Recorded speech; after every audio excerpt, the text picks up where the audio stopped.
Hey guys, welcome to my first vlog. I'm really excited. I've changed what I was originally going to talk about, but I'm super excited about my topic today. So I've been reading this book called, Mastering Your Mean Girl.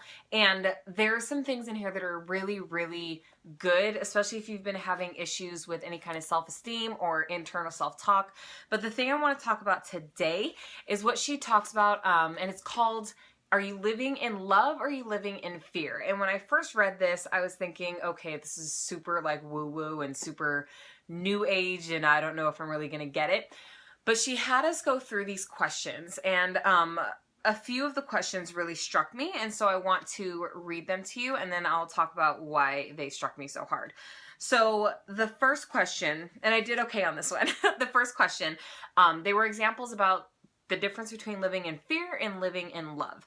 So the first example is, if you're living in love, you'd say, I exercise because I love the way it makes me feel. And that is why I exercise, so I was good with that one.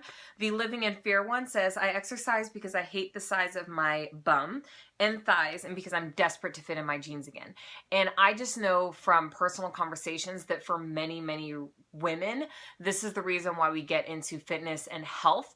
And it seems like a really good motivator, and we'll talk about in a second, there's a huge difference between working out because you love how it makes you feel and working out because you essentially hate things about yourself and you feel like you need to fix them. The second part had to do with nutrition, and this is what got me.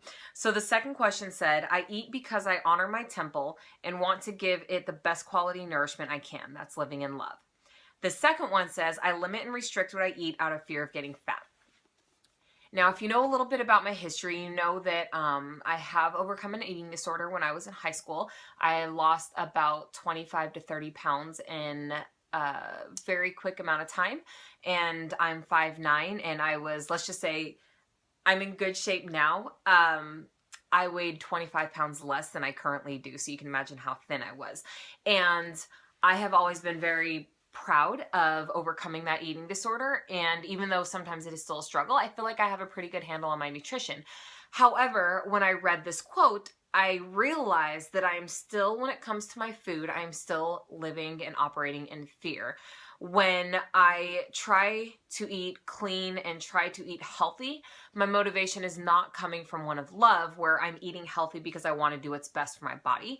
My motivation comes from, I looked in the mirror, saw I had some flab on my stomach. When I leaned over, I had some stomach overhang, and that made me self-conscious about my body, and therefore I wanted to eat cleaner so I could get more toned and therefore not have that physical part that I was not proud of. And that is definitely operating from a place of fear. And I do notice that when that is my mindset, there is anxiety and just not pleasant feelings associated with eating healthy. So eating healthy becomes more of a punishment and more of a struggle with myself. And that's one of the things that I really realized, that the fundamental piece of living in love versus living in fear and making decisions based on love versus making decisions based on fear is, when you're making decisions based on love, you're working with your body, or if it's a mental thing, you're working with your mind, with your spirit, you're in one accord. So it is a much more harmonious decision. And then when you're working in fear or making decisions in fear, it's a struggle. You literally feel like you're fighting yourself. Either you're fighting your cravings, you're fighting your mental state, you're fighting your spiritual state, but it is a conflict between two pieces of yourself. And it was funny because over the weekend after reading this, when I was eating healthy, I changed that internal dialogue. So instead of saying, because I got my kids some donuts this weekend because, it was a little treat with the bad weather. So instead of saying, I don't want to eat that donut because it's going to make me bigger, it's going to make me bloat, I may see it on my stomach later, that's a mindset of fear. And then it feels like, again, I'm fighting myself on having that donut. Instead, I said, you know what? When I eat donuts, at first they taste good, but then about 30 minutes later, I don't feel good. I actually feel like I need to go grab something healthy and kind of cleanse my body. So I'm not going to eat that donut because it doesn't make me feel good. And eating a healthy breakfast makes me feel a lot better. I have more energy. I don't crash. Do you see the mindset shift there? In that mindset shift, now I'm not fighting my body and I'm not fighting my temptations and I'm not punishing myself because of some flaw I see within me. Instead, I'm picking the better option for me, and I'm working with my end goals and with how I want to feel instead of against how I don't want to feel.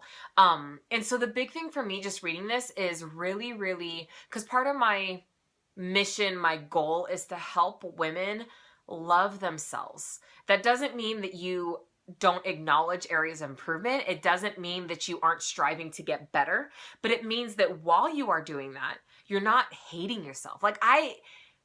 It hurts me to see how many women genuinely are unhappy with themselves, whether it's physically, emotionally, mentally, self-confidence. Just the internal talk we give ourselves is so damaging. And what we don't realize is that is going to flow down to our daughters, even to our sons, and it hurts all of our relationships. So my goal, yes, I deal in physical fitness, health, wellness, all that stuff. But my ultimate goal is to help women truly love who they are, love where they are, and then, yeah, keep working to get better, because we can all improve. But improving doesn't mean that you currently live in a state of conflict with yourself. And I do approach it from the physical health aspect because, like I said before, most of us want to start a physical or health journey because of things we don't like about ourselves. So we're in that fear category.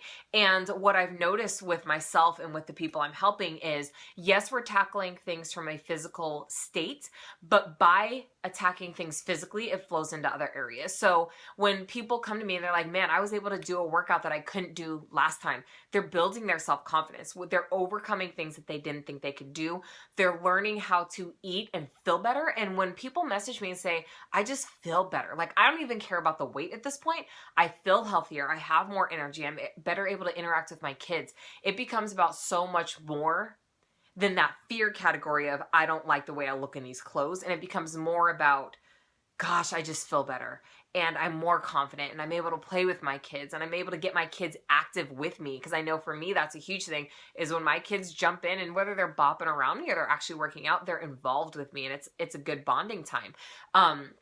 And so I really just want to encourage you as you go through this day and through future days, listen to how you're talking to yourself and listen to how you're making decisions. And if you're making decisions based on fear, so that negative self-talk that, oh, I don't want to eat because it's going to make me look fat, or I need to go exercise because I have a muffin top, or I don't want to speak my mind because what if they don't like me, or I don't want to challenge this thought because it may bring conflict. So whenever you're putting yourself in a state where you're unhappy or you are getting down on yourself, you're operating from a place of fear. And I just want you to try and consciously flip the script and change how you're thinking. So say, you know what, I am going to share my opinion because I think I have something valid to contribute. Or I'm going to go work out because I love the endorphin high that I get after it. It makes me feel good. It makes me feel good to conquer something.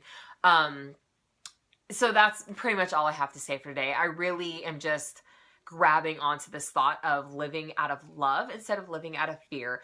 And if you've ever seen my tattoo, it says be the light, and love and light often go together.